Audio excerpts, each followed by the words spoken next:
Akala ko noong una, ang tinanggap ko lang ay isang hindi makabayad ng tuition, nanginginig sa gabi ng bagyo sa likod ng medical school, isang nagyelong birhen na parang bulaklak. Pero kinabukasan, bigla kong nadiskubre na ang temperatura ng kwarto ko ay nananatili sa kakaibang 16 na degrees, at lahat ng babaeng estudyanteng nagtangkang magtapat sa akin sa eskwelahan ay biglang lumipat kinabukasan at tuluyang nawalan ng koneksyon. Akala ko may kakaibang masamang bagay na nangyayari sa akin, hanggang sa umuwi ako ng maaga ng gabing iyon. Ang nagyelong birhen na laging naglalabas ng malamig na aura, kahit isang tingin lang sa akin, ngayon ay nakasuot ng aking malaking puting kamiseta, nakaluhod sa tabi ng aking kama, mahigpit na yakap ang aking unan at humihinga ng malalim. Sa ilalim ng kanyang palda, mayroon pang isang purong puting kristal na buntot ng dragon, na baliw na pumapalibot sa kumot na ginamit ko kagabi. Ang kanyang mga mata ay matindi, parang isang halimaw na nagbabantay ng kayamanan. Nagulat ako at tumakbo, pero bigla niyang hinawakan ang bukong-bukong ko gamit ang kanyang buntot ng dragon, at ako ay bumagsak ng malakas sa sahig. Ang kanyang matutulis na kristal na kuko ng dragon ay direktang tumutok sa aking leg. Akala ko papatayin niya ako, pero sa dilim, bigla siyang lumuhod sa harapan ko. Ang kanyang mga luha ay agad na naging mga kristal na bumabagsak sa aking dibdib. Siya ay umiiyak, pero ang boses ay sobrang tamis na nakakasakit. Panginoon, ang iyong kumot ay puno ng natitirang amoy ng babaeng advisor na iyon. Kung ang Panginoon ay nandidiri at gustong tumakas mula sa halimaw na si Aoksue, ngayon ay gagamitin ko ang 1000 taong yelo para lubusang i-freeze ang iyong mga paa at kamay, para sa buong buhay mo, sa loob ng koronang yelo. Ako lang ang makikita mo at ako lang ang matatawa.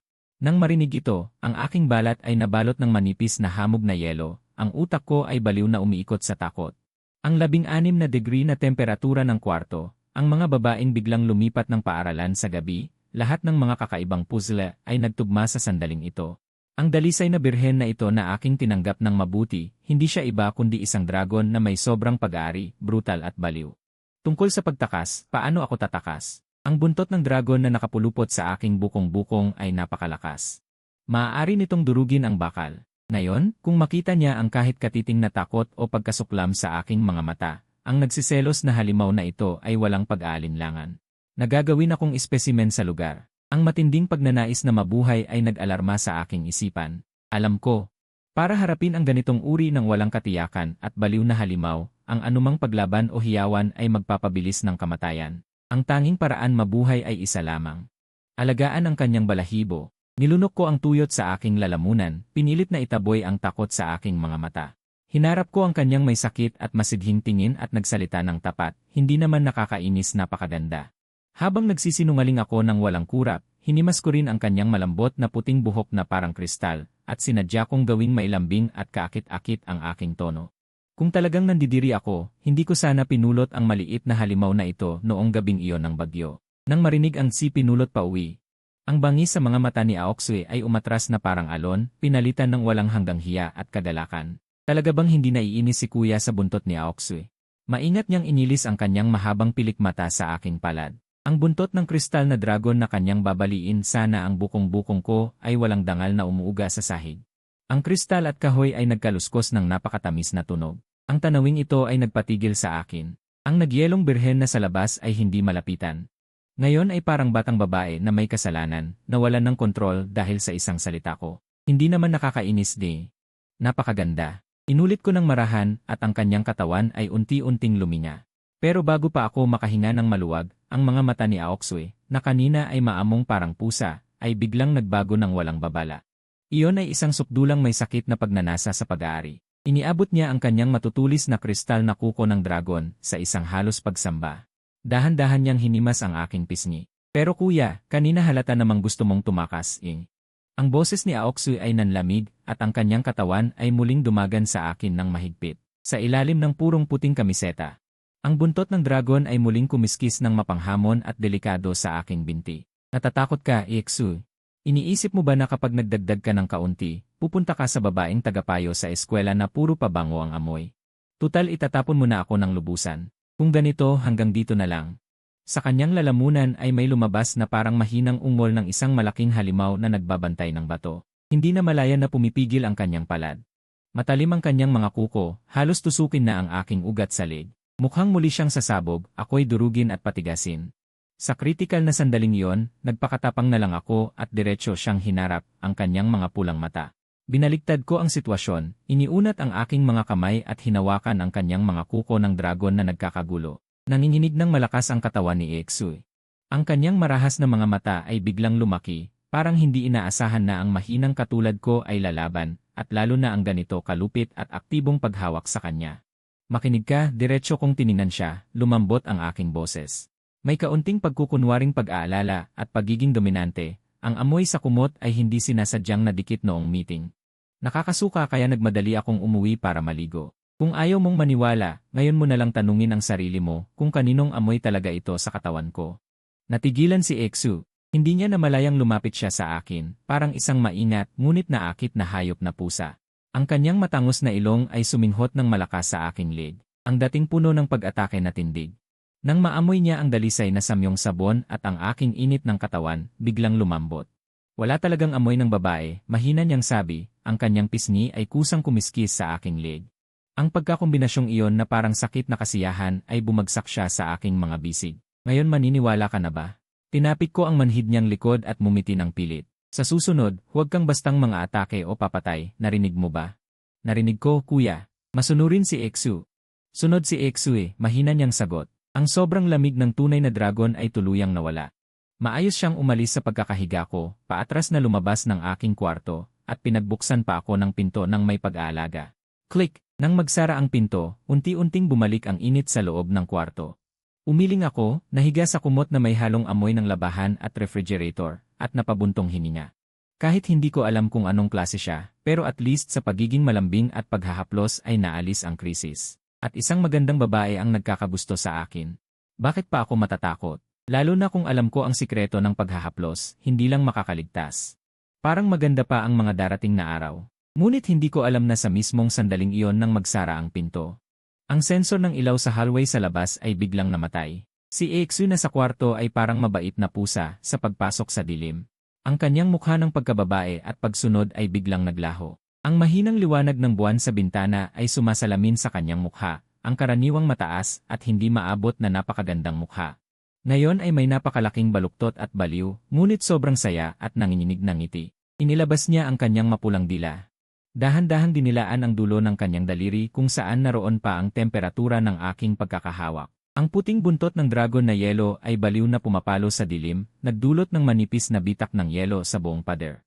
Lumingon siya, ang kanyang pulang mga mata ay nakatitig sa direksyon ng aking higaan sa pamamagitan ng makapal na kahoy na pinto. Senior, hindi ka na makakatakas.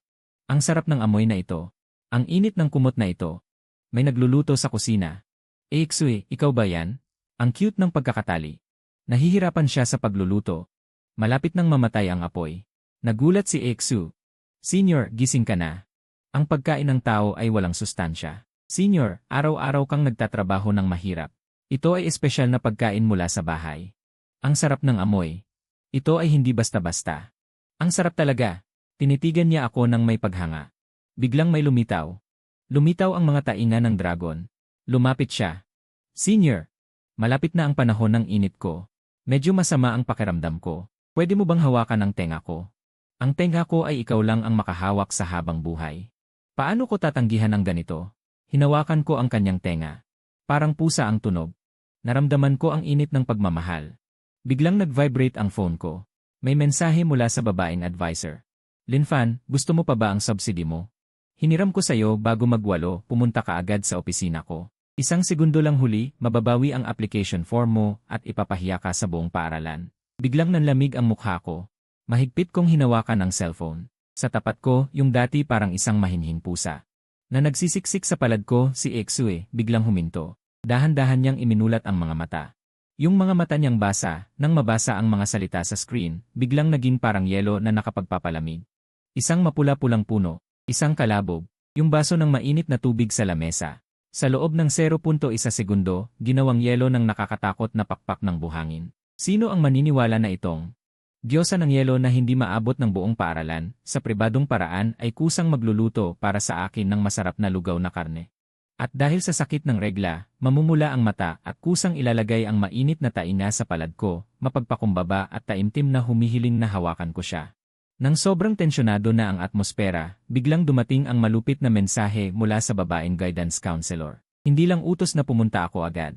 Kundi sinabi rin na kung mahuhuli ako kahit isang segundo, mababawi ang application ko. Yung dati parang mahinhing pusa na nagsisiksik sa palad ko, si Exue, biglang kumilos. Dahan-dahan niyang iminulat ang mga mata. Yung mga mata niyang basa, nang mabasa ang mga salita sa screen, biglang naging parang yelo na nakapagpapalamig. Isang kalabog. Yung baso ng mainit na tubig sa lamesa, sa loob ng 0.1 segundo. Ginawang yelo ng nakakatakot na pakpak ng buhangin. Kuya, itong masamang bagay na guidance counselor ba ang nag-uutos sa'yo? Ang boses ni Exui ay manamis-namis pa rin, pero sobrang lamig na walang init ng tao. Natakot ako na baka ngayon pa lang ay tumakbo na siya papuntang paaralan na may dalang kutsilyo. Mabilis kong inubos ang huling subo ng usok, hinawakan siya sa balikat at inalo, okay lang. Ang desis at allowance ay nasa kanya. Pupunta lang ako saglit. Ikaw, dito ka lang at maghintay. Matapos siyang pakalmahin, kinuha ko ang jacket at nagmamadaling pumunta sa paaralan. Pero nang pumasok ako sa gate, dumating ang kakaibang pakiramdam na parang may nagmamasid. Umaga ng taglagas, medyo mainit. Pero sa paligid ko, parang may mahinang tamis na hangin na hindi galing sa refrigerator. Kung saan ako dumaan, ang hangin ay 16 na degrees ang lamig. Mas kakaiba, ang kilos ng lahat sa paligid. Yung mga kaklase na nagkakasiyahan sa hallway. Pag nasulyapan ako, nanginginig na parang naapakan ng kuryente, tapos takot na umiiwas ng tingin. Ilang mga mayayaman na laging nang-aasar sa akin dahil sa kahirapan, nang makita ako mula sa malayo, hindi man lang nangahas na bumati, gumapang na parang unggoy para umiwas. Kinilabutan ako. Parang hindi ito pag-iisa, parang mas katulad ng mga tao na umiiwas sa presensya ng Diyos na naglilibot sa mundo. Dahil sa takot sa banal na kapangyarihan. Dahil hindi ako busog, dumaan ako sa kantin ng paaralan. Nang umupo ako na may mainit na soy milk, isang kaklase mula sa ibang section, medyo cute, lumapit na nahihiya. Kuya Linfan, nagmamadali ka pa, hindi ka pa kumain ng almusal. Bumili ako ng isang extra na siopaw. Pwede ba akong umupo rito kasama ka? Namumula ang pisngi ng kaklase, kumikislap ang mga mata sa paghanga. Nang malapit na siyang umupo sa tapat ko, crack, isang matinis na tunog ng pagyelo. Biglang kumalat sa kantin. Bago pa man dumikit ang puwitan ng kaklase sa upuan, yung plastic na upuan. Sa loob ng 0.1 segundo, sumabog ang mabangis na lamig mula sa ilalim, agad na naging isang bloke ng yelo na naglalabas ng. Ang ice sculpture na putit malamig ay biglang sumigaw ang isang schoolmate at napaupo sa lupa, natapon ang toyo. Gumapang siya palabas ng kantina, biglang naging parang patay ang buong kantina. Hindi mabilang na mga takot na tingin ang nakatutok sa akin. Kumakabog ang dibdib ko, bigla akong nakaramdam ng kakaiba. Lumingon ako sa chandelier sa itaas ng kantina, sa liwanag na nagmumula rito. Ang kahalumigmigan sa hangin ay hindi ko napansing naging isang malinis na kristal na salamin. Sa salamin ay malinaw na sumasalamin ang eksena sa bubong ng science building, 1 kilometro ang layo. Sa gilid ng mataas na rooftop, si Exui ay nakaitim na damit, puti ang buhok na humahagupit sa malakas na hangin. Nakatingin siya pababa sa direksyon ng kantina. Ang kanyang mga mata ay may halos baliw na sigasig at pagkahumaling. Napansin niya ang tingin ko. Sa kabila ng libu-libong metro ng kalawakan, bahagya siyang umiti. Isang matamis ngunit nakakatakot na ngiti. Biglang nag-vibrate muli ang lumang telepono sa aking bulsa. Nanginginig kong inilabas ang telepono at binuksan ang WeChat. Ito nga ay mula kay Exui. Kuya, ang babaeng iyon kanina ay 50 sentimetro lang ang layo sayo. Ang buntot ni Exui ay muntik nang hindi napigilan at kainin siya. Kuya, masunurin kang pumunta sa pinagtatrabahuhan para bantayan ka ng puting buhok na dragon na babae 24 paghahati 7. Anong klaseng karanasan yon? Nais ng isang schoolmate na umupo sa tabi ko para kumain ng agahan, ngunit si Fu Daoyuan ay walang pakundangan, ginamit pa ang scholarship para hadlangan ang allowance ko. Dala ang tiwala na may asawang nasa Education Bureau, bigla kong itinulak ang pintong kahoy ng opisina. Nakaupo si Fu Daoyuan sa upuan ng boss, nakakrus ang mga binti, hawak ang isang tasa ng mamahaling bird's nest soup, nakatingin sa akin ng masama. Nang makita akong pumasok, hindi lang siya nagbanggit ng desis, kundi bumisi at hinagis ang isang makapal na tambak ng dokumento. Diretso itong tumama sa dibdib ko. Ang application form para sa scholarship ay nagkalat sa sahig, may itim na yapak sa ibabaw. Linfan, nagkalaman ka na. Sinabi kong pumunta ka bago mag-8, tapos naglakas loob ka pang pumasok ng eksaktong oras. Biglang pumalakpak sa mesa ang counselor. Ang tili ay kumalat sa buong gusali ng opisina. Isang ulilang walang ama't inay. Ano bang problema kung pigilan ko ang allowance mo ng ilang araw? Araw-araw kang huli dahil sa part-time work, ang mga patakaran ng paaralan ay para sa mga basurang tulad mo. Tumayo siya at lumapit sa akin, itinuturo ang kanyang daliri na may murang nail polish sa dibdib ko, mabaho ang pabango.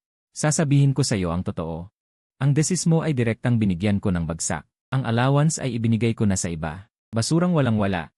Karapat-dapat ka bang magyabang sa harap ko? Gagawin kitang hindi makatulog. Habang buhay kang luluhod sa pinakamababang antas ng lipunan. Ang ilang mga propesor sa paligid ay nanonood lamang, may mga nagtatawanan pa. Sa paaralang ito, ang dangal ng mahihirap na estudyante ay mas mababa pa sa aso. Biglang, isang nakakabinging pagsabog ang dumurog sa lahat ng tawanan. Ang lahat ng mga bintanang tempered glass sa opisina ay hindi nakatiis sa nakakatakot na presyon, sabay-sabay na pumutok na parang mga kristal. Dahil dito, ang malaking pintong kahoy ay tila binangga ng isang truck, dahan-dahang nagyelo, at pagkatapos ay naging pira-pirasong yelo sa gitna ng mga hiyaw ng takot ng lahat. Biglang pumasok ang isang grupo ng mga bodyguard na nakaitim na suit, may salaming pang-araw, at pumila sa magkabilang gilid. Sa unahan ay ang matandang prinsipal ng paaralan, na laging bihirang makita. Sa oras na yon, pawis na pawis siya, halos dumikit ang likod sa lupa. Buong paggalang niyang inaakay ang isang babae na pumasok. Iyon ay si Exu. Pinalitan niya ang kanyang malambot na apron. Suot niya ang isang dekalidad na itim na fitted suit, naka-heels. Sa bawat hakbang, ang marmol na sahig ay naglalabas ng malinaw na tunog. Ang kanyang presensya ay nagpatigil sa lahat ng paghinga. Ang kanyang mga mata ay malamig at matalas, parang punyal. Kasabay ng mabilis na pagkalat ng matinding yelo, ang kanyang puting buhok ay bumagsak na may taglay na karangyaan at kataasan. Para bang isang reyna ng negosyo na nagkokontrol ng buhay at kamatayan ay bumaba sa mundo, Long Xiaoji. Narito mismo, nanginginig ang boses ng punong guro, ang tagapayo ay tuluyang natakot. Nauutal siyang lumapit, nakangiti. Punong guro, ito po si A. Biglang lumingon ang punong guro at mariing sinampal ang tagapayo. Tumahimik ka. Ito po ang nag-iisang tagapagmana ng Long Clan. Si Long Xiaoji ay nag-invest ng 1 bilyon sa paaralan. Lahat ng kapangyarihan sa paaralan ay nasa kanya. 1 bilyon? Nalaglag ang mga hawak ng lahat ng propesor sa opisina. Nanginig ang mga tuhod ng tagapayo. Dumiretso siya sa sahig. Ako naman ay tuluyang nawalan ng malay. Tagapagmana ng Long Clan. Ang dukhang estudyanteng hindi kayang magbayad ng tuition, nanginginig sa likod ng bundok sa gitna ng bagyong ulan, lahat iyon ay para lang mapalapit sa akin. Isang napakagaling na pag-arte. Ang mapaglaro niyang dragon na ito, gaano na ba siya katagal na sa dilim na nakatitig sa akin? Subalit sa gitna ng lahat, ang mataas na si Exui ay hindi man lang sila tiningnan. Humakbang siya sa yelo at tumigil sa harapan ko. Sa hindi makapaniwalang mga mata ng lahat, ang reyna na ito na may bilyonaryong yaman at malamig na parang iceberg ay lumuhod sa harapan ko. Iniabot niya ang kanyang puting walang bahid na kamay, pinulot isa-isa ang mga liham ng pag-ibig na may mga yapak, marahang pinunasan ang alikabok. Kuya, huli si Exu. Pinadumi ka ng mga basurang ito. Tumayo siya at sunod-sunod na hinawakan ang aking braso. Sa paglingon niya sa punong guro, ang kanyang mga mata ay biglang naging malamig na pulang puno. Punong guro, pakinggan niyo ito. Ang tanging kondisyon ng 1 bilyong ito, lahat sa paaralan, mula sa gwardiya hanggang sa inyong punong guro, ay dapat may takot kay Kuya Linfan. Siya ang batas dito. Itinuro ng manipis na guwantes ni Exui ang tagapayo sa sahig. Ngumiti siya ng matamis ngunit malupit. At ang basurang ito, alamin niyo ang kanyang pandaraya sa allowance. Ipakulong niyo siya habang buhay. Gawin niyo ito ngayon. Pinunasan ng punong guro ang kanyang pawis. Sumugod ang ilang bodyguard na parang mga asong ganid. Kinaladkad palabas ang tagapayong maputla ang mukha, sumisigaw at nagmamakaawa. Sa tingin ng mga propesor na halos parang nakikita ang isang Diyos, ako ay inakay ni Exui palabas ng opisina. Sa sandaling iyon, ang 20 taong pighati ay tuluyang naglaho. Ang matinding kasiyahan ng pagiging lubos na iginagalang ng isang babae ay umabot sa aking ulo. Sa koridor, lumapit si Exui sa aking tainga at mahinang bumuga ng hiningang may halong menta. Gamit ang abnormal niyang boses na tanging ako ang nakakarinig, anya. Kuya, nalinis ko na ang mga basura sa labas. Ngayong gabi, umuwi na tayo. Gusto ni Exui na magsuot ng iba para sa'yo. Okay lang ba? Ang puting buhok na birhen na walang tahanan sa gabing may bagyo. Ang kanyang tunay na pagkatao ay ang bilyonaryong tagapagmana ng Long Clan. Dahil tinawag akong basurang mahirap ng tagapayo at sinampal ng kanyang kamay na may pulang kuko. Dumating siya kasama ang mga top bodyguard, naglabas ng 1 bilyon upang bilhin ang buong paaralan. Itinatag niya ang batas na dapat igalang ako ng lahat. Ang tagapayong dating mayabang ay sinampal ng malakas, inimbestigahan ang kanyang pandaraya, at ipinakulong habang buhay. Pagkatapos ng lahat, hinila niya ako sa koridor. Bulong niya ng kanyang abnormal na tinig, Kuya, nalinis ko na ang mga basura sa labas. Ngayong gabi, umuwi na tayo. Gusto ni Exui na magsuot ng iba para sa'yo. Okay lang ba? Paglabas namin mula sa opisina ng tagapayo. Sa paaralan, naging alamat na talaga ako. Kahit saan ako pumunta, puno ng paghanga at paggalang ang mga tingin. Yung mga mayayamang estudyante na dati akong hinahamak. Ngayon, kapag nakikita ako, gusto nilang ibaba ang ulo hanggang sa kanilang baywang. Ang pakiramdam na ito ng pribilehiyo at dignidad parang lumiwanag ang bawat buto ko. Pagkatapos ng klase, nagmamadali akong umuwi. Ang nasa isip ko lang ay ang sorpresang isusuot ni Exui para sa akin. Pero pagdating ko sa harap ng bahay, bago pa ako makapaglabas ng susi, naramdaman ko agad na may mali. Ang temperatura sa loob ng bahay, mula 16 na degrees kaninang umaga, ay biglang umakyat sa 40 degrees, parang sauna. Ang mainit na pulang liwanag ay pumula sa pintuan. Exu! Nanlaki ang mata ko sa takot. Mabilis kong binuksan ang pinto at sumugod sa kwarto. Ang mga muebles ay nawasak ng dalawang puwersa, sobrang lamig at sobrang init na nakakatakot. At si Exu ay nakayuko sa sulok ng natitirang isang tabla ng kama. Hubad na siya sa kanyang hindi maabot na suit kaninang araw, at suot ang aking malaking puting kamiseta. Basang-basa ng pawis ang damit, nakadikit sa kanyang nakakabighaning katawan. Ang reyna ng tunay na dragon na karaniwang mataas at hindi nalalapitan. Ngayon ay pula ang mukha, nawala ang pokus sa kanyang magagandang mga mata, at may mahinang daing ng sakit mula sa kanyang bibig. Ang kanyang purong puting buntot ng ice crystal ay walang malay na humahampas sa hangin. Bawat hampas ay gumagawa ng mga basag na parang sapot sa sementadong sahig. Huwag kang lumapit. Kuya, tumakas ka. Nang makita niya ako, nanginginig ang kanyang katawan, umiiyak, at inilibing ang ulo sa kanyang mga tuhod. Nauubos na ang dragon fire sa loob ko. Si Exu ay halimaw na ngayon. Masasaktan kita, kuya. Nakita ko siyang nasa sobrang sakit, pero nag-aalala pa rin na saktan ako, napakababa ng tingin sa sarili. Ang proteksyon sa aking puso ay biglang nagninyas. Tumakas? Kung hindi ko kayang protektuhan ang sarili kong babae, anong klaseng lalaki ako? Hindi ako umatras. Sa halip, humarap ako sa alon ng init at sumugod, hinawakan ng mahigpit ang mainit at nanginginig na katawan sa kama. Kuya, ang sobrang init na kamay ni Exui ay walang malay na itinutulak ako. Pero nang maramdaman niya ang aking temperatura, tao, ngunit napakainit at matatag. Natigilan siya. Sa sandaling iyon, ang nagangalit na laso ng yelo at apoy sa loob ng tunay na dragon nang dumampi sa aking init ay himalang humupa. Si Exui ay parang taong nalulunod na nakahawak sa tanging balsa. Ang buntot na kayang dumurog ng Thor ay biglang nawalan ng lakas. Walang hiya, paikot-ikot itong bumatak sa aming mga hita, parang natatakot na mawala ako sa susunod na segundo. Kuya, ang init, umiiyak siya, ibinaon ang mainit na pisngi sa aking leg, ang dalawang kamay ay mahigpit na kumapit sa aking damit. Ang iyak ay puno ng may sakit na pagdepende. Si Exu ay susunod. Kuya, huwag mo akong iwan. Mas lalo pang dumikit para akong matutunaw sa katawan mo. Bumuntong hininga ako. Inilapag ko ang aking baba sa kanyang basang silver na buhok at lalo ko siyang niyakap ng mahigpit. Sa mundong ito, dati akong isang ulila na walang nagmamalasakit, walang nangangailangan sa akin. Ngayon, ang Diyos ng tunay na dragon na kayang lipulin ang isang pamilya sa isang iglap ay ipinakita sa akin ang kanyang pinakamahina, pinakapangit at pinakawalang dangal na bahagi. Nakikiusap na huwag ko siyang pababayaan. Ang sukdulang pangangailangan na ito ay pumuno sa itim na butas ng kakulangan sa pagmamahal sa aking puso sa sandaling iyon. Sa aking yakap at pag-aalaga, ang nakakabighaning dragon aura ni Exui ay tuluyang nawala. Ang kanyang mabilis na paghinga ay naging mahinahon. Nakatulog siya ng mahimbing, nakadikit sa aking dibdib. Bumuntong hininga ako ng maluwag at sinubukan kong abutin ang kalahating kumot na nakaligtas para takpan siya. Pero sa sandaling tumayo ako, hindi ko sinasadyang natamaan ang munting mesa sa tabi ng kama. Pata! Ano kaya itong nahulog? Mga lumang litrato at pera. Hindi ako makapaniwala sa nakikita ko. Lahat ng litrato ako ito. Mula bata hanggang kolehiyo. Kahit kahapon, nandito ako. May lumang rolyo sa ilalim ng mga ito. Isang immortal na may espada para bang ako yon. Ang pagkakatulad lubos na katulad ko. Isang maliit na puting dragon, totoo ba ito? Senior, nakita mo na ba yan? Exue, gising ka na pala. Ano-ano iyang hawak mo? Hindi ko sinasadya pangako. Natatakot ako na kamuhian mo ako. Pasensya na, senior. Pasensya na talaga. Hindi ko intensyong sundan ka, senior. Tingnan mo ako, Exu. Huwag kang umiyak. Sabihin mo sa akin ang totoo, malumanay pero matatag. Ano ba talaga ito? Nagkataon lang ba tayo noong gabing iyon? Hindi nagkataon ang gabing iyon. Pinlano ko ang lahat. Isinara ko ang aking kapangyarihan. Kinakwenta ko ang oras ng iyong pag-uwi, naghintay ako ng 3 oras. Hanggang sa dumating ka, tulad noong 1,000 taon na ang nakaraan. Noon, ikaw ang kataas-taasang dragon immortal. Muntik kang mamatay para sa akin. Hinintay at pinrotektahan ko ang iyong muling pagkakatawang tao sa loob ng 1,000 taon.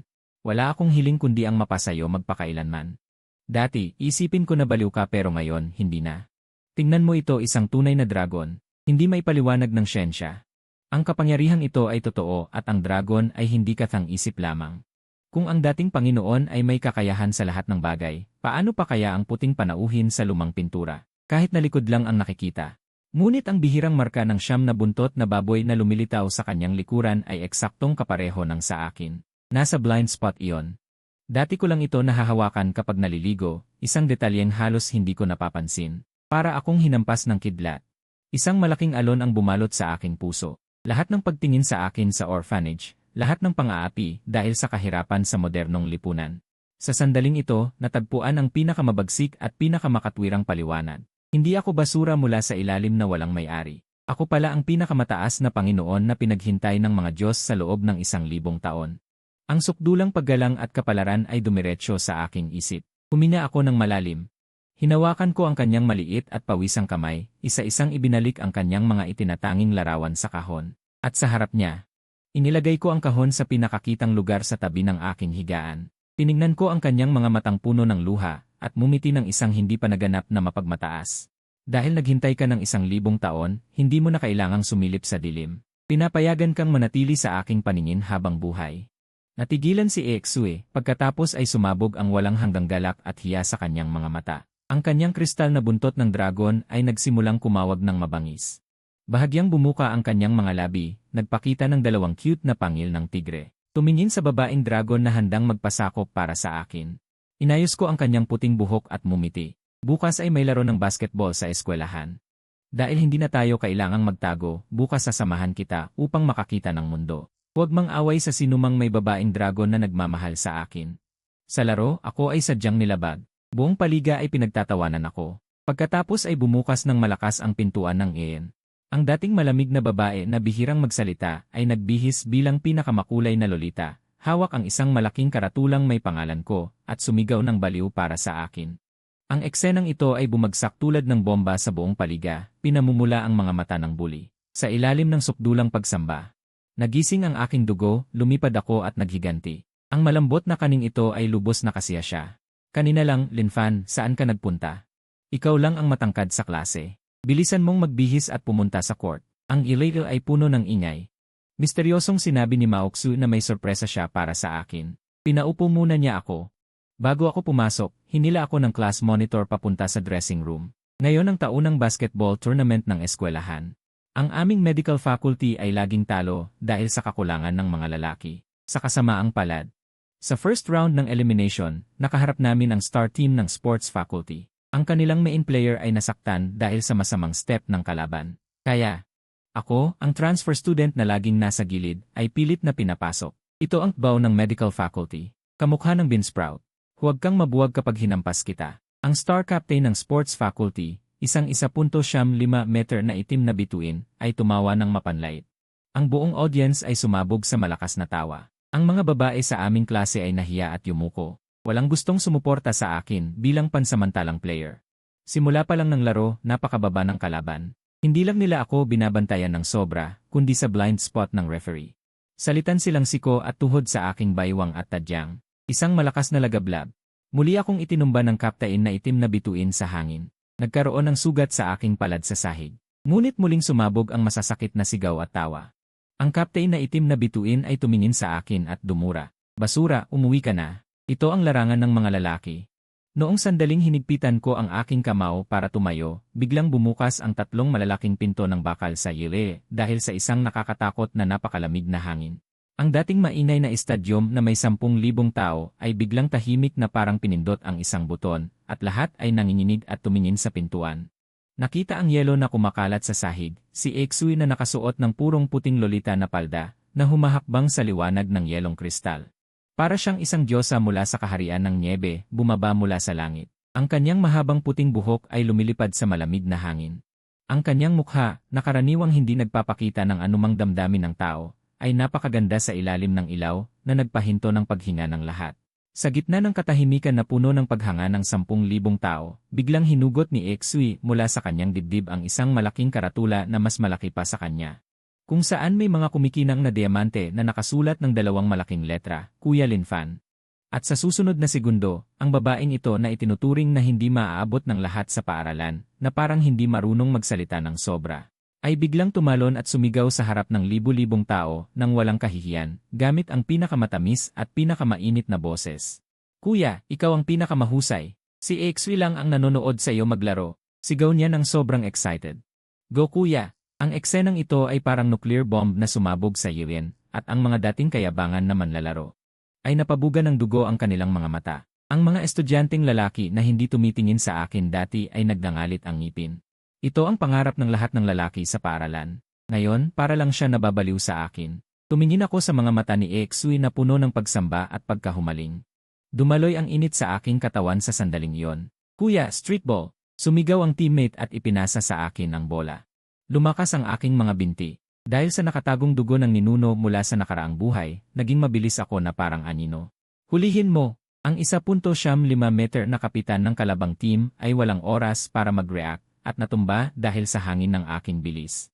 Tumalon ako ng mataas, gumuhit ng isang nakabibinging arko sa hangin, sa gitna ng tahimik na himnasyo. At bumagsak ng malakas ang bola sa basket, na yumanig sa buong ring. Dunk! Game over! Tumahimik ang lahat sa loob ng 3 segundo. Pagkatapos, sumabog ang isang sigaw na parang alon. At si Exui, sa harap ng lahat, ay tumakbo papunta sa court habang hinihila ang kanyang palda, sa gitna ng naiinggit na mga tingin ng lahat. Hindi niya pinansin ang iba. Dumiretso siya sa aking yakap at gamit ang kanyang panyo ay pinunasan ang aking pawis. Pagkatapos ay inabot niya sa akin ang isang malamig na inumin na may banal na enerhiya. "Kuya, ang galing mo. Kanina, sobrang bilis ng tibok ng puso ko, kuya. Maaari bang bigyan mo ako ng gantimpala mamaya, kuya?" Narinig ko ang kanyang mahinang boses, uminom ako ng isang lagok at nakaramdam ng sobrang sarap. Ngunit sa madilim na itaas na bahagi ng gymnasium, ang sikat na mayamang estudyante ng paaralan ay dinurog ang kanyang baso ng alak. Ang kanyang mga mata ay parang ahas na puno ng lason. Tapos na ang laro at malapit na maghating gabi. Lumabas kami ni Exui sa gate ng paaralan. Dahil sa walang pigil na pagsigaw ni Exui sa court ngayon, ako na ngayon ang numero 1 kaaway ng lahat ng lalaki sa paaralan. Pero, tumingin ako sa babaeng puti ang buhok na mahigpit na nakahawak sa aking braso, na may matamis na ngiti. Ang nararamdaman ko ay walang hanggang pagmamahal. Habang dumadaan kami sa isang madilim na eskinita sa likod ng paaralan, biglang bumaba ang temperatura. Hindi ang malamig na hangin na galing kay Exui, kundi isang malamig at nakakasuka na patay na hangin. "Linfan, matagal na kitang hinihintay." Ang labasan ng eskinita sa harap at likod ay biglang hinarang. Ang mayamang anak na si Xiaoba, na nanonood mula sa itaas na terrace kanina, ay may sigarilyo sa bibig ngayon. Kasama ang mahigit 30 saug na may dalang tubo at mababagsik na mukha, lumabas si Linfan mula sa dilim. Isang pulubing babaero na umaasa sa babae. Karapat-dapat bang mahawakan ang babaeng gusto ko? Hinipan ni Xiaoba ang usok, puno ng sakit na inggit ang kanyang mga mata. Itinuro niya ang aking kanang kamay at mabagsik na inutusan ang mga alipores. "Ngayon, putulin niyo ang 4 na paa ng basurang ito para sa akin." Gagawin ko siyang parang patay na aso, nakadapa sa lupa habang pinapanood kung paano ko alagaan ang kanyang mga diyosa. 30 thug ang nagwagayway ng mga tubo, na may nakakatusok na hiyaw, diretso sa aking ulo na may malakas na hagupit. "Hinahanap mo ang kamatayan." Bago pa ako kumilos, biglang bumulong si Aoxu na nakatayo sa tabi ko. Hindi man lang niya tiningnan ang mga thug, kinuha lamang niya ang kanyang telepono mula sa kanyang bulsa. At malamig na pinindot ang send button sa screen. Kasunod ng bulong na yon, tila may taglay itong banal na kapangyarihan mula sa sinaunang panahon. Biglang kumislap ang isang nakakasilaw na puting liwanag sa himpapawid. At ang buong eskinita, kasama ang mga pader na ladrilyo, ay natakpan ng isang nakakatakot na yelo na kapal ay 10 talampakan sa loob ng 0.1 segundo. Ang 30 thug ay wala man lang napaungol. Ang mga tubo na nasa hangin, ang kanilang mga ekspresyong nagugulat, lahat ay nagyelo sa loob ng malaking tipak ng yelo. Naging mga buhay na estatwa ng yelo. Si Aoxue, nakasuot ng puting damit, ay walang kilos sa mabangis na hangin. Ang kanyang mga mata na dati ay malambot, ay naging pulang-pula na pupil na tila nagpapalubog sa isang impyerno ng panahon. "Ikaw ay isang halimaw." Ang tanging hindi nagyelo, si Xiaoba, ay natakot at nabasa ang kanyang pantalon. At bumagsak sa putik, baliw na gumapang paatras. Ngunit bahagya lamang itinaas ni Aoxue ang kanyang paa. Pumutok. Ang limitadong edisyong supercar ni Xiaoba na nagkakahalaga ng 5 milyon na nakapark sa eskinita, ay biglang sumabog sa ilalim ng panggigipit ng dragon. Ang makina ay durug-durog na piraso. Wen. Nang si Xiaoba, na halos mamatay sa takot, ay nagmamakaawang sumusuka at humihingi ng tawad, biglang tumunog ang kanyang telepono. Nanginginig niya itong sinagot. Mula sa telepono ay narinig ang histeryang iyak ng kanyang ama, walang utang na loob. Anong Diyos na nilalang ang ginambala mo sa labas? Ngayon lang, ang lahat ng pondo ng ating Dragon Nation Chamber of Commerce ay tuluyang na-freeze. Lahat ng nakalistang kumpanya ng pamilya ay binagsak ng misteryosong financial group. Tapos na tayo. Tapos na ang buong pamilya. Lumuhod ka man o hindi, kailangan mong mapatawad sa paanan ng kabilang panig. Nag-end ang tawag. Si Xiao Ba, ang dating mayabang na mayamang anak, ay putla na parang patay. Gumapang siya papunta sa aking paanan. At baliw na hinampas ang kanyang ulo sa matigas na yelo, nabasag ang noo hanggang dugo. Senior Lin Fan, Venerable Lin. Nagkamali ako. Masama ang dila ko. Pakiusap, patawarin mo ang aking pamilya. Tratuhin mo ako na parang utot na pakawalan mo na. Tumingin ako sa kanya mula sa taas, si Xiao Ba na kanina ay nasa itaas. Sa kaibuturan ng aking puso, ang pagiging hamak at duwag na nauukol sa isang mortal ay tuluyang nadurog sa sandaling iyon. Ang kasiyahang yuraka ng uri at maging makapangyarihan ay nagpanginig ng bawat balahibo sa aking katawan. Si Aoksui ay nag-alis ng pulang liwanag sa kanyang mga mata, marahang hinawakan ang aking kamay. Ang kanyang buntot ng dragon ay sumilip mula sa kanyang palda. At malikot na humaplos sa aking bukong-bukong. Ang kanyang tinig ay muling naging matamis, Senyor, ang mga maruruming bagay ay naalis na. Umuwi na tayo. Ngayong gabi, gusto ni Aoksui na makita ng Senyor kung paano naglilingkod ang lahi ng dragon sa kanilang Panginoon. Ang magalit ng isang Yandere Dragon na babae ay nakamamatay, ngunit kung matakot ang Yandere Dragon na babae na magalit ka, ang eksenang iyon ay sobrang sarap na hanggang sa kaluluwa. Dahil hindi ako nagsalita sa daan pauwi, akala ng malamig na napakagandang Diyosa na ito ay nandidiri ako sa kanya. Kaya agad siyang nagsuot ng hindi bagay na catgirl costume. Pumikit siya, umiyak sa tabi ko, tinanggal ang sapatos ko, at umiyak na huwag ko siyang dalhin. Sa kanyang mga mata na puno ng luha, nakita ko ang pagsusumamo at pagpapakumbaba. Nang ipangako niya na ang kanyang dignidad at katawan ay para lamang sa akin, ang 20 taon kong hinanakit ay lubusang gumaling. Umuwi ako at binuksan ang pinto. Biglang namula si Baoksui at inakbayan ako sa dingding, mahigpit na inutusan akong ipikit ang aking mga mata at maghintay ng 1 minuto. Nang payagan niya akong muling imulat ang aking mga mata. Mas malamig ang salamin kaysa dati, ngunit hindi na ito nakakapasong lamig, sa halip may nakakakiliti na sensasyon na nagpapalambot sa buto. Matapos ang eksenang iyon na parang isang Diyos na humahagupit, ang aking panlalaking dugo ay nag-alab at ako ay naging isang ganap na bagong tao. Sa mundong ito, ang pera at uri ay walang kabuluhan sa harap ng ganap na kapangyarihan ng okultismo na parang alikabok na madaling mapawi. Ngunit nang tumingin ako sa gitna ng sala, ang aking bagong tatag na bakod ng pagiging mapang-api ay gumuho sa loob ng 0.1 segundo. Ang totoong Dragon Tyrant, na sa harap ng iba ay nag-uutos at malamig na parang Diyos, ay ngayon ay nagsuot ng isang napakaangkop na itim na lace na damit pusa. Napakaikli ng lace skirt, sakto lang para balutin ang kanyang nakakabighaning kurba. 2 purong puting dragon ears na may cat ear clip ay kumikibot ng hindi sinasadya. Ang pinakapagpabugbog ng aking dugo ay ang kanyang kawalan ng dignidad, nakaluhod siya ng napakasunod-sunuran sa sahig ng sala. Sa harap niya ay isang palanggana ng mainit na tubig. Umuwi ka na, kuya, sabi niya nang makita akong nakatingin. Sa mukha ni Baoksui na malaantigong lamig ay biglang bumalot ang walang hanggang hiya. Pumikit siya, ang kanyang mga mata ay puno ng pagsusumamo at pagpapakumbaba. Gumapang siya papalapit sa akin. Iniabot ang kanyang mga kamay na may puting guwantes na sutla, napakamalumanay niyang tinanggal ang aking sapatos. Baoksui, ano ang ginagawa mo? Tumayo ka na, sabi ko, medyo naguguluhan. Huwag mo akong palayasin, Baoksui, bigla siyang humikbi, na mula ang kanyang mga mata. Ang 2 malambot na dragon ears ay nalaglag ng mahina, ang kanyang boses ay halos matunaw sa lambot. Ngayon saksiyang sili. Baoksui ay nagpakita ng anyo ng halimaw ng walang pahintulot. Hindi ka nagsalita sa buong daan. Akala ko naiinis ka sa bastos na tyrant na si Aoksui. Ayaw mo na sa akin. Alam ko na mali ako. Handa akong tumanggap ng anumang parusa mula sa iyo. Kinuha niya ang aking mga paa, maingat na inilagay sa mainit na tubig, at tinanggal ang kanyang puting guwantes. Gamit ang kanyang puti at walang bahid na mga daliri, marahang minasahe ang aking mga pressure point, ang kanyang pag-aalaga ay halos masigasig.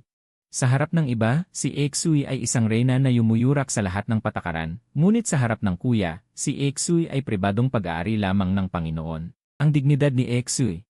Ang katawan ni Aoksui, lahat ng bagay ni Aoksui, lahat ng hirap at pang-aapi na dinanas ko sa loob ng 20 taon, ay lubusang naayos ng walang natira. Ang malakas na kaibahan na ito, ang pagtapak sa isang Diyos na nasa itaas. Ngunit sambahin ito ng baliw, ang pakiramdam ng paghanga ay direktang tumama sa aking korona, napakasarap hanggang sa manginig ang kaluluwa. Ipinikit ko ang aking mga mata at tinamasa ang paglilingkod ng Diyosa na Dragon Maid. Dahan-dahan kong hinimas ang kanyang sensitibong puting dragon ears. Agad na naglabas si Baoxue ng napakakasiyahang pur. Ang kanyang buong katawan ay malambot na sumandal sa aking tuhod. Ang aming relasyon ay mabilis na uminit, agad na pinawi ang patuloy na 16 na degrees ng silid. Ang malamig na hangin na parang mula sa refrigerator ay naglaho. Noon lang ay puno ng pagmamahal si Baoxue na nakasandal sa aking tuhod. Ay biglang kumilos. Tumayo siya at lumingon sa kidlat sa labas ng bintana. Ang kanyang napakagandang mukha sa isang iglap ay nawala ng lahat ng pagkamahiyain, pinalitan ng hindi pa nararanasang lamig at pagkabalisa. Isang kakaibang lila na kidlat ang agad na nagpaigting sa tainga ni Baoxue. Sa unang pagkakataon ay nakita ko sa kanyang mukha ang pagkabalisa at isang nakatagong desisyon. Kuya, wala ng oras. Senior, wala ng oras. Abala siyang lumingon sa akin. Sa kanyang iskarlatang mga mata ay may kumikislap na halos nakatutuwang pahina. Bago pa ako makareact, bigla niyang hinubad ang kanyang damit, inilantad ang bandang ibaba ng kanyang collarbone. Sa itaas mismo ng kanyang puso ay may isang piraso ng gintong espiritu na kasing laki ng 8 dangkal, nagliliwanag ng mahinang sinaunang liwanag. Baoxue, ano ang ginagawa mo? Nagulat ako. Ang gintong piraso ay lubos na naiiba sa iba niyang purong puting kristal na espiritu. Umaagos dito ang isang napakaibang banal na presensya ng tunay na dragon. Sa isang sulyap pa lang, nahihirapan na akong huminga dahil sa bigat nito. Ito ang orihinal na lihim na espiritu ni Baoxue, at ito lamang ang bagay kay Baoxue na makakapag-ingat sa iyo ng lubusan. Ngumiti si Baoxue ng may kagandahan. Sa susunod na segundo, nang walang anumang pag-aalaga, iniunat niya ang kanyang matatalim na kristal na mga kuko, at mariin itong itinusok sa kanyang sariling puso. Pumutok ang dugo, agad na nabahiran ang kanyang punit na damit, at tumalsik sa aking madilim na asul na jacket. Ang dugo ng tunay na dragon ay napakainit, nakakapaso. Napaunggol si Baoxue sa matinding sakit, nanginginig ang kanyang katawan. Ngunit mahigpit na hinawakan ng kanyang mga kuko ang gintong espiritu. Hinugot ito mula sa kanyang sariling laman. Puti ang mukha ni Baoxue na parang papel, pero parang wala siyang nararamdamang sakit. Gamit ang natitirang lakas, idinikit niya ang gintong espiritu na puno ng mainit na dugo mula sa kanyang puso nang mahigpit sa aking dibdib. Biglang kumislap ang gintong espiritu ng napakalawak na liwanag, at kakaibang natunaw ito. Naging isang masalimuot na sagisag ng tunay na dragon na malalim na nakatatak sa aking balat. Senior, isuot mo ito. Ikaw na ngayon ang tanging hari ni Baoxue. Nang hina si Baoxue, dumapa sa aking mga bisig, pero may kakaibang ngiti sa kanyang labi. Bulong niya sa aking tainga, ang gintong espiritu ng tunay na dragon ay isa lamang ang itinatali sa isang buhay. Ngayon, nasa loob mo na ito. Mula ngayon, lahat ng kay Baoxue, kasama ang katawan at kaluluwa. Pati ang buong lahi ng dragon ay pagmamayari mo na, Senior. Walang makakaagaw. Walang sinuman ang hahawak. Narinig ko ang kanyang halos pagkamatay na pag-amin, naramdaman ang init sa aking dibdib. Ang aking pag-aalinlangan at kahinaan sa sandaling iyon ay ganap na nawasak. Ang pinakamapagmataas at pinakamakapangyarihang nilalang sa mundo, upang ibigay ang kanyang sarili ng buo sa akin, ay hindi nag-atubiling saktan ang kanyang sariling espiritu. Mahigpit kong niyakap ang maputlang mukha niyang tanga at magsasalita na sana ng pangako. Ngunit biglang naging malabo ang sagisag na ginto sa aking dibdib. Isang hindi pa nararanasang matinding sakit ang biglang pumunit sa aking isipan. Hindi mabilang na hindi pa nakikitang sinaunang mga imahe ay nagsimulang kumislap ng mabilis sa aking isipan. Isang figura na nakaputing damit, may hawak na espada, nakatayo sa tuktok ng isang napakataas na bundok. At sa kanyang paanan ay isang maliit na daan na puno ng mga nakasulat na karakter. Pagkapasok sa loob ko, hindi mabilang na sinaunang imahe ang kumislap sa aking isipan. Isang figura na nakaputing damit, may hawak na espada, nakatayo sa tuktok ng isang napakataas na bundok na bato. At sa kanyang paanan ay isang maliit na daan na puno ng mga nakasulat na karakter. Ang ugong sa aking isipan ay parang pagsabog. Masakit kong hinawakan ang aking ulo. Natakot si Baoxue, gustong yakapin ako, ngunit tinaboy siya ng biglang pagsabog ng enerhiya mula sa aking katawan ng kalahating segundo. Senior! Huwag! Sigaw ni Baoxue nang maluwag ang dibdib. Pumikit ako ng mahigpit. At sa pilitang hinigop sa isang napakatotoo na guni-guni. Sa guni-guning iyon, nagbago ang langit at lupa, may dugo at mabahong hangin. Ito ay isang sinaunang larangan ng digmaan ng pulang ilang. Nagkaroon ng malaking bitak ang langit, at hindi mabilang na mga kakilakilabot na malalaking halimaw at demonyo ang dumagsa na parang alon. At sa gitna ng kaguluhang ito ng laman at dugo, naroon ang isang batang puting dragon na puno ng sugat, ang katawan ay balot ng liwanag. Naglabas ang munting dragon ng isang desperado at matinis na iyak. Ang kanyang mga paa ay mahigpit na nakakadena sa lupa ng malalaking tanikala. Nakikitang malalamon na siya ng mga malalaking halimaw sa paligid, ito talaga ang batang anyo ni Aoxu noon. At ang nakatayo sa ibabaw ng kawalan, pinagmamasdan ang lahat, ay ako mismo, ang walang kapantay na immortal na nakaputing damit, may hawak na putol na espada. Walang kapantay na immortal. Sa harap ng napakaraming demonyo, hindi siya umatras. Sa halip, itinanim niya ang putol na espada sa lupa at sumigaw ng isang nakakasindak na sigaw. Umalis kayo! Sa huli, sinunog niya ang kanyang sariling lakas ng immortal, pinunit ang kawalan ng mag-isa, at bumagsak na parang bulalakaw sa harap ng munting dragon. Libu-libong atake ng mga demonyo ang bumuhos sa kanyang likod na parang unos ng hangin at ulan. Umagos ang dugo ng immortal, ngunit hindi man lang siya kumunot ang noo. Lumingon ang immortal. Sa mukha niyang katulad ng sa akin, lumitaw ang isang napakalambot na ngiti. Dahan-dahang hinimas ng kanyang marahan na kamay ang ulo ng munting dragon. Ang mga alaala ng nakaraang buhay at kasalukuyan ay ganap na nagtugma sa gabay ni Niling. Tumingin ako kay Aoxu na nakahiga sa malapit. Tinitigan niya ako na may desperado at nagsusumamong mga mata. Akala niya ang lakas na yon ay reaksyon ng pagtanggi ni Niling, akala niya tinatanggihan ko ang kanyang marka. Akala niya hindi ko na siya gusto. Sa sandaling iyon, ang aking damdamin para sa kanya, mula sa pag-aampon lamang, isang malayong at nagyelong biro, ay ganap na umangat. Naging tanging minamahal sa tadhana, ang isa na kasama sa buhay at kamatayan. Kuya si Aoxu ay walang silbi. Nasira ang tanda ni Nilinggi. Kumagulhol siya na parang batang nagkasala, takot lumapit. Namula ang aking mga mata, lumakad ng malaki, at niyakap ng mahigpit ang baliw na babaeng dragon na ito na naghintay sa akin ng 1,000 taon na nagdusa para sa akin. Gamit ang napakadominanteng tono ng nakaraang immortal, sinabi ko sa kanyang tainga. Anong nasira? 1,000 taon tayong nagtahi noon, 1,000 taon din ngayon. Parang tinamaan ng kidlat, si Aoxu ay nagtaas ng ulo nang hindi makapaniwala. Ang kanyang mga mata na pulang-pula ay biglang napuno ng luha. Ngunit bago pa kami magsalita ng matagal, ang bubong ng pulong dragon ay sumabog sa isang kakilakilabot na ingay. Isang makapal na itim-lila na halimaw na enerhiya ang biglang sumalpok at tumilapon ang lahat. Kalat-kalat na pagbuhos ng ulan. Kasama ang mga pira-pirasong bato na sumabog sa loob. Sa hangin, isang lalaking nakasuot ng madilim na ginintuang dragon robe, na may labis na masamang aura, ay nakatingin sa akin ng may paghamak. Ngumisi siya ng malamig, isang buhay at kamatayan, no? Ang aking kasintahang ipinagkasundo, tumakas ka sa kasal at nagtago sa mababang mundo para lang sa isang taong may pinutol na meridian. Isang walang kwentang mortal na mas masahol pa sa langgam. Sa oras na yon, ang masamang dragon na prinsipe ay nakatitig sa akin ng may paghamak. Ngumisi siya ng malamig. Isang buhay at kamatayan, no? Ang aking kasintahang ipinagkasundo. Tumakas ka sa kasal at nagtago sa mababang mundo para lang sa isang taong may pinutol na meridian, isang walang kwentang mortal na mas masahol pa sa langgam. Inilagay ko si Aoxu na namumutla sa likod ko. Siya ang masamang dragon na prinsipe ng Black Dragon Clan, ang taong pinilit ng pamilya na pakasalan ko. Napakagatlabi si Aoxu, pilit na tumayo, may dugo pa sa kanyang bibig mula sa pagpigil ng tanda. Ang kanyang pulang-pulang mga mata ay nakatuon sa itaas. Biyuan, ito ay mundo ng mga mortal, hindi ito para sa'yo. Umalis ka.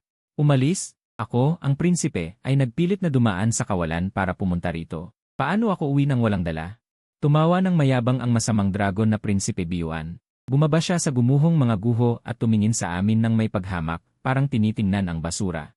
Aoxu, akala ko tumakas ka para humanap ng isang makapangyarihang tagapagtanggol, ngunit ito lang pala, isang mababang antas na mortal na mas masahol pa sa langgam. Ngumiti ng malamig si Biyuan at humakbang pasulong. Ang nakakatakot na presyon ng isang tunay na immortal ay bumagsak sa akin na parang bundoktay. Ikaw na basurang nabubuhay sa putikan, wala kang karapatan, kahit nahawakan ang isang buhok ng prinsesa ng dragon. Wala ka ng pag-asa, mamatay ka na. Kumaway siya, at isang itim-purple na dragon na enerhiya ang dumurog sa hangin. Sa bilis na hindi kayang sundan ng mata, humampas ito sa aking dibdib. Sa sandaling iyon, ang tatoo ng tunay na dragon sa aking dibdib ay sumabog sa maningning na liwanag. Ang baligtad na kaliskis ni Aoxu ay humarang sa nakamamatay na tagos. Ngunit ang pisikal na impact ng tunay na immortal ay nagpabalik sa akin na parang sirang-sarang bola. Dumapa ako sa pader ng semento at pumutok ang dugo mula sa aking bibig. Kuya! Sumigaw si Aoxu ng may takot at desperasyon, ang kanyang mga mata ay tila sasabog. Gusto niyang tumakbo palapit sa akin, ngunit hinawakan siya ni Biyuan sa pulso. Tumigil ka dyan. Kita mo ba? Ganyan ang mortal, mahina, madaling masira. Ngumiti si Biyuan ng may paghamak at naglakad palapit sa akin. Ang kanyang mga mata ay puno ng malupit na katuwaan. Isang basurang karapat-dapat lang kumain ng libre. Ngayon, tatapakan ko ang ulo niya sa harap mo. Tingnan natin kung paano kanya mapoprotektahan. Ngunit hindi inakala ni Biyuan na ang tapak na yon ay sisira sa sarili niyang kinabukasan.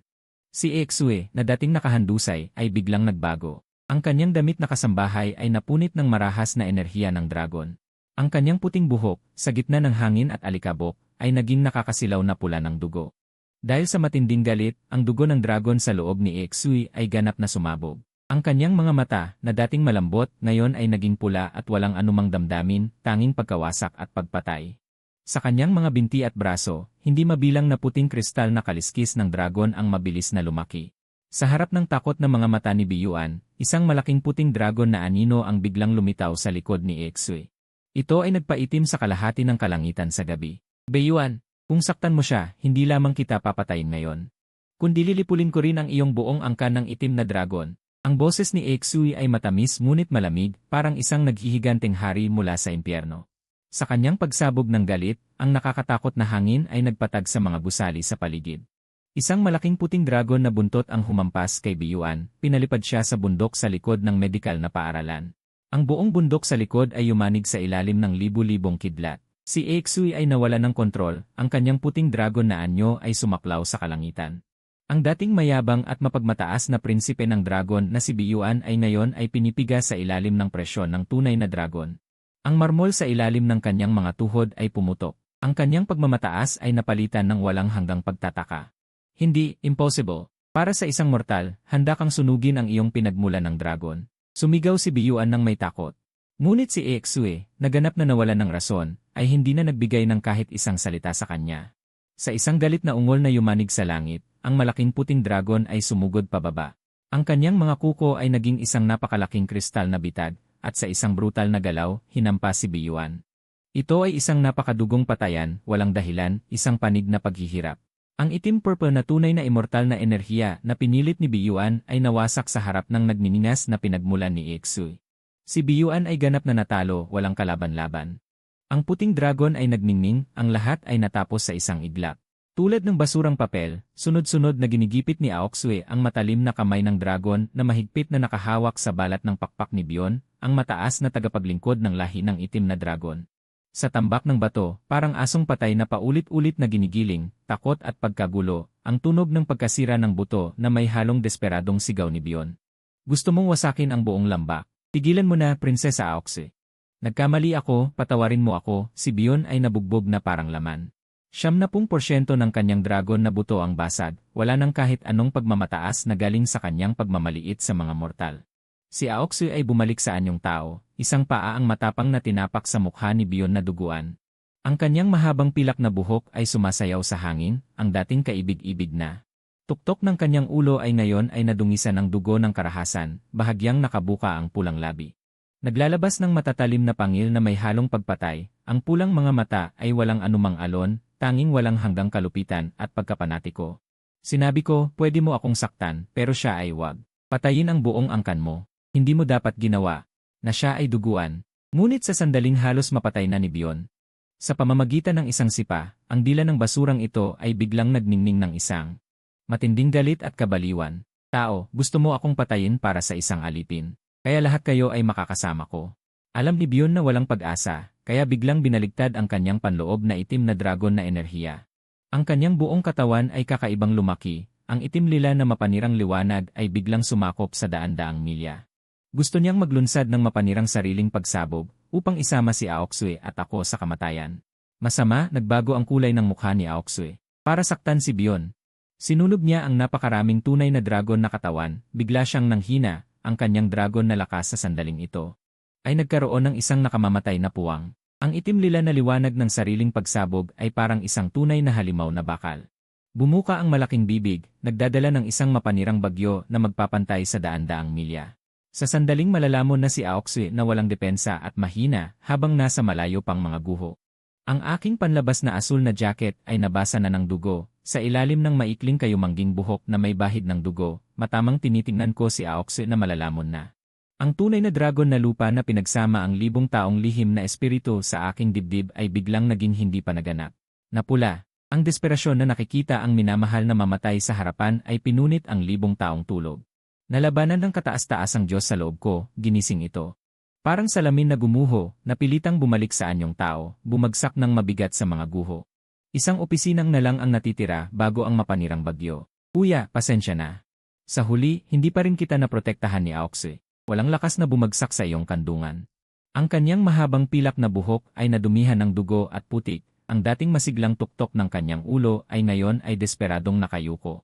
Ang kanyang pulang mga mata ay matamang nakatingin sa direksyon kung saan ako nakahiga, desperadong ipinikit ang kanyang mga mata, nag-iwan ng huling kristal na luha.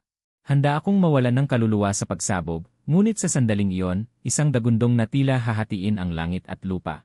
Biglang sumabog mula sa kailaliman ng mga guho, ginalaw mo ang babae ko, hindi mo ba ako tinanong? Yenny, ang lihim ng tunay na dragon na puno ng dugo ng bituin ng Aoxue sa aking dibdib. Sa sandaling iyon ay sumabog na may ginintuang liwanag na lampas sa siyam na langit. Ang dugo ng dating dragon immortal ay kumalat sa kampo ng digmaan. Dahil sa pagprotekta sa pinakasukdol na anyo ni Aoxue, sa segundong ito ay ganap na nabuhay at nagising. Ang dati kong mahinang katawan ng mortal ay nalagas sa ginintuang liwanag, hindi na kailangan ng anumang dagdag na galaw. Isang hakbang ko sa ilalim, parang napaikli ang distansya, parang isang kidlat. Biglang tumawid sa 100 metro ng hangin, itinaas ang aking dibdib, at sa sandaling iyon ay humarang sa harap ni Aoxue. Ang aking kayumangging gusot na buhok ay lumilipad sa malakas na hangin, ang asul kulay abong jacket ay sira-sira na.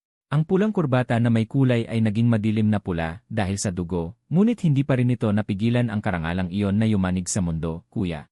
Huwag, lumayo ka, mamamatay ka. Nang imulat ni Aoxue ang kanyang mga mata at makita ito, siya ay natakot at nagmagandang loob. Sumigaw ng desperadong gustong itulak ako palayo, ngunit sa susunod na segundo, isang pangyayari na hindi maisip sa panaginip ni Beyon. Ang nangyari, sa harap ng pagsabog na yon na kayang sirain ang isang mundo sa antas ng immortal, hindi ako umatras kahit kalahating hakbang.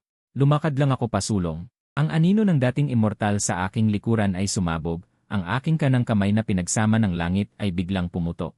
Diretso sa itim lilang nakasisirang liwanag, isang malakas na suntok, huwag kang matanda. Sira, ang suntok ay nagpadilim sa langit at lupa, ang ginintuang kamao ay parang matalas na apoy na dumurog ng nyebe. Na may ganap na mapanghamak na kataasan, sa isang suntok ay tuluyang winasak ang bagyong pagsabog na pinasimulan ni Beyon sa pamamagitan ng pagsunog ng kanyang kaluluwa. Hindi, impossible. Isang mortal lamang siya. Ang huling kaluluwa ni Beyon ay sumigaw sa takot. Pagkatapos ay ganap na naging abo sa ginintuang liwanag. Nawala ang liwanag, pinilit kong gamitin ang kapangyarihan ng immortal gamit ang katawan ng mortal. Ang aking mga ugat sa sandaling iyon ay hindi na kaya ang bigat, pira-pirasong naputol. Nawala ang ginintuang liwanag, bigla akong sumuka ng isang malaking dugo. Parang isang sugatan na ibon na nahulog sa lupa, duguan ang buong katawan. Kuya, si Aoxue ay sumugod na parang baliw. Sa gitna ng hangin ay mahigpit niya akong niyakap. Pareho kaming bumagsak ng malakas sa mga guho na puno ng nyebe at yelo. Si Aoxue ay umiyak ng labis. Ang kanyang luha ay naging hindi mabilang na mga kristal ng yelo, pumapatak sa aking dibdib. Tumingin siya sa sugat sa aking dibdib na halos makita ang buto. Siya ay nahulog sa sukdulang kabaliwan at pagsisi sa sarili. Bakit? Bakit mo ito ginawa para kay Aoxue? Kuya, huwag mo akong iwan. Ayaw ni Aoxue na mamatay ka. Walang pag-aalinlangan, bigla niyang hinampas ang kanyang dibdib. Isang puting dragon na perlas na naglalabas ng pinakamataas na aura ng tunay na dragon, na may dumadaloy na malamig na liwanag, ay iniluwa niya mula sa kanyang bibig na nanginginig. Kuya, kainin mo ito. Ibinibigay ni Aoxue ang dragon perlas sa'yo. Ayaw ni Aoxue maging tunay na dragon. Gusto lang ni Aoxue na mabuhay ka. Mahigpit niyang kinagat ang kanyang maputlang labi, ang kanyang matatalas na mga pangil ay tumusok sa balat, na naglabas ng bahid ng dugo. Sa pagtingin sa kanyang baliw na anyo na handa sirain ang sarili para iligtas ako. Mahina kong itinaas ang aking kamay, pinunasan ang dugo sa kanyang mukha, at pagkatapos ay nahulog sa walang hanggang kadiliman. At si Aoxue, habang yakap ang unti-unting lumalamig kong katawan, ang desperasyon sa kanyang mga mata ay dahan-dahang naging isang puspusang pagiging matindi at pagkabaliw. Senior, basta't mananatili ka sa akin magpakailanman, handa akong bunutin ang aking dragon tendon para sa'yo. Ang napakagandang babaeng dragon ay puno ng luha, ginamit ang kadena na bakal upang ikulong ang sarili sa kama, parang isang inabandunang aso na nakikiusap na huwag akong umalis. Diretso kong hinawakan ang kanyang baba at mariin siyang hinalikan, at si Aoxue ay biglang nanginginig sa kaligayahan. Gamit ang kanyang purong puting kristal na buntot ng dragon, mahigpit niyang binalot ang aking baywang, at walang tigil na pumulupot sa aking mga bisig. Ilang sandali lang ang nakalipas, hindi ko alam kung gaano katagal, ang matinding sakit sa aking katawan ay unti-unting nawala. Sa halip, isang komportableng pakiramdam na nababalot ng sobrang lamig ang pumalit. Dahan-dahan kong binuksan ang aking mga mata. Natuklasan kong hindi ako nakahiga sa hospital bed, kundi sa isang marangyang kama na may napakalamig na yelo mula sa libong taon. Sa paligid ay isang napakalawak na palasyo ng yelo sa ilalim ng dagat, na may hindi mabilang na isda na lumalangoy sa labas ng mga pader na yelo. Dahil nainom ko ang panloob na dan ng needle cage, at may dugo ng ninuno na nagpoprotekta sa akin, hindi lamang gumaling ang aking mga sugat, kundi ramdam ko rin ang isang mapanirang kapangyarihan na dumadaloy sa aking katawan. At sa gilid ng nagyelong kama, isang tanawin ang pumukaw sa aking mga mata. Si Exuy ay nakaupo sa tabi ng aking kama, bumalik na siya sa kanyang malamig at malungkot na anyo. Ang kanyang pulang buhok ay naging purong puti muli. Dahil nawala ang kanyang tunay na dragon core, ang kanyang palaging nakatayong antena ay ngayon ay mahina at nakayuko. Ngunit ang kakaiba ay ginamit niya ang makapal na kadena ng yelo upang ikulong ang kanyang mga kamay, paa, at maging ang kanyang kristal na buntot sa poste ng kama. Nang marinig niya akong bumangon, ang kanyang mahabang pilikmata ay nanginginig, ang kanyang mga mata ay puno ng takot na may halong pagnanasa at init, nakatitig ng matalim. "Senior, gising ka na," ang sabi niya, ang boses ay matamis ngunit malamig, ang kanyang katawan ay nanginginig sa ilalim ng pagkakakulong ng kadena. Ang kanyang luha ay biglang naging mga kristal ng yelo at bumagsak sa aking dibdib. Walang silbi si Exue, nawala ang kanyang panloob na dan. Muntik nang mamatay si Senior. Ito ang pinakamataas na palasyo ng yelo ng Deep Sea Dragon Clan, ganap na nakahiwalay. Walang sinuman ang makakasakit sa iyo mula ngayon. Kung sa tingin mo ay isang walang kwentang halimaw si Exue na walang panloob na dan, at gustong tumakas, bubunutin ko ngayon ang aking dragon tendon at ibibigay ito sa iyo bilang parusa. Basta't manatili ka sa akin magpakailanman. Umiiyak siya at may napakababang. Ngunit nakatutuwang tingin sa akin, handang gawin ang lahat kung tatanggihan ko, tulad ng pagyelo ng aking mga paa at kamay gamit ang libong taong yelo. Upang mabilanggo ako sa palasyong ito magpakailanman. Sa pagtingin sa babaeng dragon na lumaban sa buong mundo para sa akin, binunot ang kanyang reverse scale, sinira ang kanyang panloob na dan. Kahit na naging isang malupit na bagyo ng nyebe, ngunit sa harap ko ay napakababa, at ikinulong ang sarili upang manatili ako. Ang huling pag-aalinlangan at takot ng mortal sa aking puso ay tuluyang nawasak. "Bobo," umiti ako ng mahina. Ang kapangyarihan ng dugo ng ninuno at tunay na dragon core na pinagsama sa aking katawan ay biglang dumaloy. Hindi ko pinansin ang mga banta ng pagkakakulong, dahan-dahan lamang akong nagtaas ng kamay. Ang kadena ng yelo na sapat na malakas upang pigilan ang isang tunay na dragon ay nawasak ko sa loob ng 0.1 segundo, naging mga pira-pirasong pila. Sa takot ni Exue, akala niya ay sisirain ko ang kadena upang iwan siya at mawala ng pag-asa. Bigla kong iniunat ang aking malakas na mga braso, hinawakan ang kanyang manipis na baywang. Sa kanyang hindi makapaniwalang titig, ako ang nangibabaw, mariin siyang hinila sa aking mga bisig, at yumuko upang halikan ang kanyang nanginginig na pulang labi. Si Exue ay parang natamaan ng kidlat, ang kanyang dating galit na mga mata ay biglang lumambot at nawala. Ang purong puting buntot ng kristal na dragon, pagkatapos ng 2 segundong pagkatulala, ay nagsimulang walang dangal. Nasakim at mahigpit na pumulupot sa aking baywang at tiyan, masayang halos matunaw sa pagkakayakap sa akin. Natapos ang mahabang halik, marahas kong hinawakan ang kanyang baba, tinitigan ang kanyang mukhang puno ng hiya. Namumulang napakagandang mukha, bahagyang nakabuka ang labi na may matutulis na maliliit na pangil. Puno ng pagmamahal ang aking mga mata. 1,000 taon na ang nakalipas ay kaya kong sunugin ang insenso para sa isang babae. 1,000 taon pagkatapos ay handa akong para sa iyo. Maging bilanggo sa mundong ito, maging ang tanging demonyo mo. Oksue, hahayaan kitang yapakan ako ngayong hapon. Ang tagumpay na ito ay sasamahan kita habang buhay, ate. Si Oksue ay mahiyang ibinaon ang kanyang ulo sa aking leg. Ang kanyang lalamunan ay naglabas ng napakasayang huni. Ang matamis na bango ng hindi saging ay tuluyang nagbigkis sa aming dalawa. Na walang takas na nagdikit ng mahigpit na parang tadhana.